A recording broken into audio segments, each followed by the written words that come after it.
எக்கச்சக்கமான தலாக், எக்கச்சக்கமான குலா. ஒண்ணும் இல்ல, அசல் காரணத்தை கண்டுபிடிச்சீங்கன்னா என்ன தெரியுமா? அம்மா அத்தாட்ட ரொம்ப செல்லமா வளர்ந்த பிள்ளைங்க.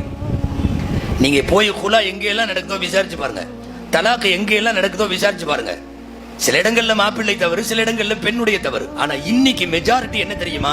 அதிக செல்லம் கொடுத்து அன்பு என்ற பெயரால் ஏராளமான செல்லத்தை கொட்டி வளர்க்கப்பட்ட பெண்கள் அடுத்த வீட்டினுடைய நெளிவு சுழிவுகளை தாங்குகிற நிலையில இல்ல. அட்ஜஸ்ட்மெண்ட் மனோபாவத்தில், அனுசரித்து ஒத்து போகிற மனோபாவத்தில் இன்றைக்கு இருக்கிற பெண்கள் இல்லை. அட்ஜஸ்ட்மெண்டே கிடையாது. போன வேகத்துல வந்துடுறா போட்டி தூக்கிட்டு. அவங்க அத்தா சொல்லிடுறாரு, நீ மாமா நான் பாத்துக்கிறேன், அந்த ஆளை அடிக்கணும். பிரச்சனை அங்கிருந்து. அன்பானவர்களே, நிறைய இந்த பிரச்சனைகள் அது இந்த மாதிரி எல்லாம் குடும்பத்துல, ஒரு கூட்டு குடும்பத்துல முன்ன பின்ன இருக்குமா, இப்படி வாழணும், இப்படி இருக்கணும், பணிஞ்சு போகணும், அது இதுன்னு எல்லாம் சொல்லி கொடுக்கணும். இதெல்லாம் சொல்லி தரதே இல்லை.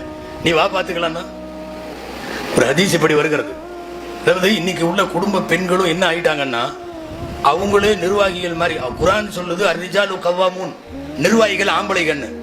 நிஜமா சொல்லுங்க, உண்மையாலுமே நம்மளா நிர்வாகியா இருக்கோம்? இந்த சிரிப்பே போதும், வேற பதில் அர்த்தம். நிர்வாகிகள் ஆண்கள்னு வருது, ஆனா வீடுகள்ல பூரா நிர்வாகிகள் யாரு தான்? மேடம் தான். அவங்க தான் நிர்வாகிகளா இருக்காங்க. தாய்மார்களுக்கு சொல்ல வேண்டும், சலாசுல்லா எந்தருல்லாஹு இலையும் யௌமல் கியாமத்தி வலா யுகல்லிமுகும். அல்லாஹ் மறுமையில 3 பேரோடு அன்பொழுக பார்க்கவும் மாட்டான், அல்லாஹ் அன்பாக பேசவும் மாட்டான். 3 பேர் ஒரு ஹதீஸ்ல வருது.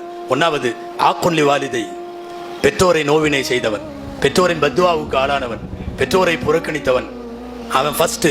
அது ஆணா இருந்தாலும் சரி, பெண்ணா இருந்தாலும் சரி, பெற்றோர்களின் நோவினை செய்தவர்கள் அல்லாஹு தாலா அவங்களோடு பேச மாட்டான், பார்க்க மாட்டான். இரண்டாவது அல் முத்தரஜ்ஜிலான்னு ஒரு வாக்கியம் வருது. குடும்பங்களில் ஆணை போன்று தன்னை பாவித்துக் கொள்ளுகிற பெண். அப்படின்னா என்ன அர்த்தம் தெரியுமா?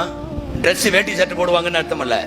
ஆம்பளை பண்ண வேண்டிய அத்தனை நிர்வாக அமைப்பு, அட்மினிஸ்ட்ரேஷன், எல்லாத்தையும் மேனேஜ்மெண்ட் எல்லாத்தையும் இவங்களே எடுத்துக்கிறது. இன்னைக்கு நிறைய குடும்பத்தில் அதுதான் நடக்குது. பூராமே அம்மனி கையில. ஆமா, அவங்க சொல்றதுதான் முடிவு. அதுலயும் சில வயசானவங்க அவங்க வீட்டுல படுற பாடு அல்லாஹு அக்பர். அந்த 3 நேர சாப்பாட்டுக்கு அவங்க என்னமோ எல்லாம் மகன் கைக்குள்ள, மகள் கைக்குள்ள, குடும்பத்தினுடைய எல்லாம் கைக்குள்ள. இப்ப என்ன ஆகும் தெரியுமா? இவர் குடும்ப தலைவர், அல்லாஹு அக்பர், பரிதாபமா இருப்பார். அதுலயும் இந்த ரிட்டையர்ட் ஆனதுக்கு பிறகு சில பேர் வீட்டுல படுற பாடு இருக்க. வெளிநாட்டுல அவர் சம்பாரிச்ச போலாம் பாத்தீங்கன்னா அவர் மகாராஜா. அவரு எப்ப தொழில் முடிச்சு எக்ஸிட் ஆகி வந்து வீட்டுல உக்காந்தாரோ முடிச்சது மவன, அவ்வளவுதான். பிஸ்மில்லாஹ். எக்கச்சக்கமான இது என்னன்னா, ஆணை போல் தன்னை பாவித்துக் கொண்டு நிர்வாகம், அது இது மேனேஜ்மெண்ட், அந்த அட்மினிஸ்ட்ரேஷன் பவர் அத்தனையும் கையில எடுத்துக்கொள்ளக்கூடிய பெண்கள். இது இரண்டாவது. மூணாவது யார் தெரியுமா? அத்தையூஸ்னு ஒரு வார்த்தை வருது ஹதீஸ்ல. தையூஸ் அப்படின்னா என்ன? நல்லா கவனிக்கணும். இதை ஆம்பளைகளும் கவனிக்கணும், பெண்களும் கவனிக்கணும். தன் குடும்பத்தினருடைய மானக்கேடான செயல்களை கண்டுகொள்ளாத குடும்ப தலைவன்.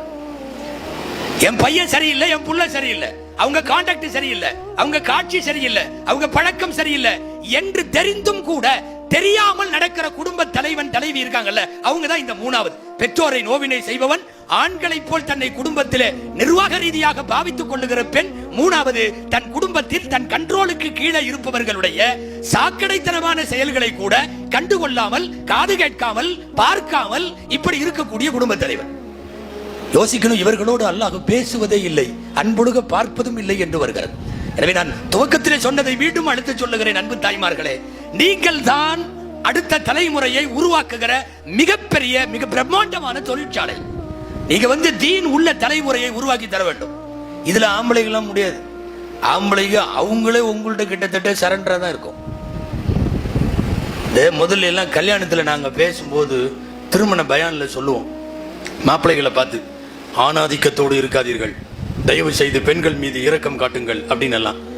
இப்ப கொஞ்சம் மாத்தி சொல்றோம், மாத்தமா சொல்லிட்டு இருக்கோம். என்னன்னா, பெண்களை தயவு செய்து ஆண்கள் மீது இரக்கம் காட்டுங்கள், அவர்கள் பாவம், ஆண் பாவம் பொல்லாதது, பெண் பாவம் அல்ல.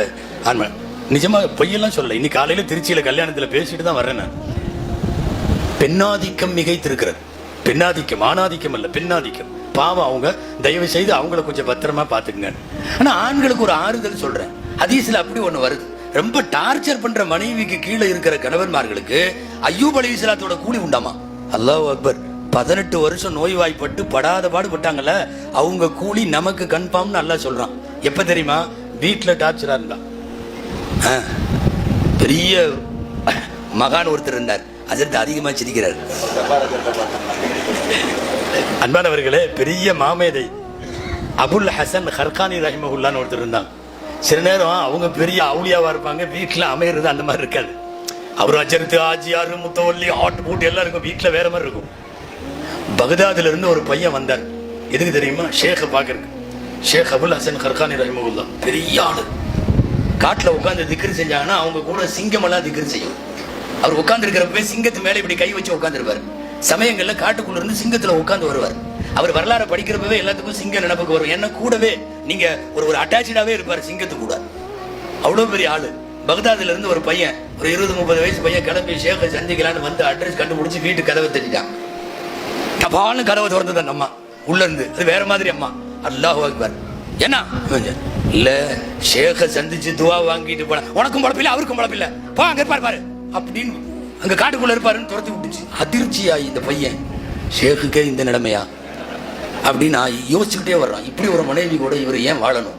இவர் உலகத்துல பெரிய ஷேக்கு, இவங்களை தேடி எல்லா நாட்டுல இருந்தும் ஆன்மீக ரீதியா தேடிட்டு வர்றாங்க. இவர் இப்படி ஒன்றை வாழ்ற நினைச்சுக்கிட்டே வர்றாரு. அந்த காட்டுக்குள்ள நுழையிறாரு. சிங்கத்தோட எதிரில் வந்துட்டு இருக்கிறாங்க. கூட சிங்கம் வருது, இவரு வர்றாங்க. அது இந்த வளர்ப்பு நாயெல்லாம் கூட்டிட்டு வர்றாங்கல்ல பல பேர், நீங்க அந்த மாதிரி சிங்கம் வருது கூட, இவர் வர்றாரு. சலான் சொன்னார். இந்த பையனோட முகமே சரியில்லை. ஆன்மீகவாதிகளுக்கு முகத்தை பார்த்த உடனே தெரிஞ்சு போயிடும். அகத்தின் அழகு முகத்துல தெரியுது. கொஞ்ச நேரம் உத்து பார்த்துட்டு இந்த பையன் கேட்டாங்க, வீட்டுக்கு போனியோ? வீட்டுக்கு போனியானார். அவர் ஆமானார். அப்படி சொன்ன உடனே அந்த பையன் ஆரம்பிச்சுட்டான், இந்த மாதிரி ஒரு பொம்பளை ஏன் வச்சிருக்கணும் நீங்க மனைவியா? இதை தரா கூட வேண்டியதானே அப்படின்னார். 2 பதில் சொன்னாங்க. அழகான பதில் என்ன தெரியுமா? ரொம்ப வாய் அந்த அம்மா. ஆனா ஓவரா அந்த அம்மா வாய் பேசும்போது நான் அமைதியா இருந்துறதுனாலதான் அல்ல வெளியில இந்த மாதிரி வாயில்லா ஜீவனை எல்லாம் என்னோட கண்ட்ரோல்ல வச்சிருக்கான். வெளியில சிங்கம், புலி, கரடி எல்லாம் என் கண்ட்ரோல்ல. ஏன் தெரியுமா? அந்த மட்டும் நான் கண்ட்ரோல்ல. அப்புறம் சொன்னாரு, தலாக்கு விட்டுறலாமல்லன்னு கேட்டீங்கல்ல, நான் விட்டுருவேன். ஆனா எனக்கே நல்லா தெரியும், நான் தலாக்கு விட்டா வேற எவனும் கட்ட மாட்டான்.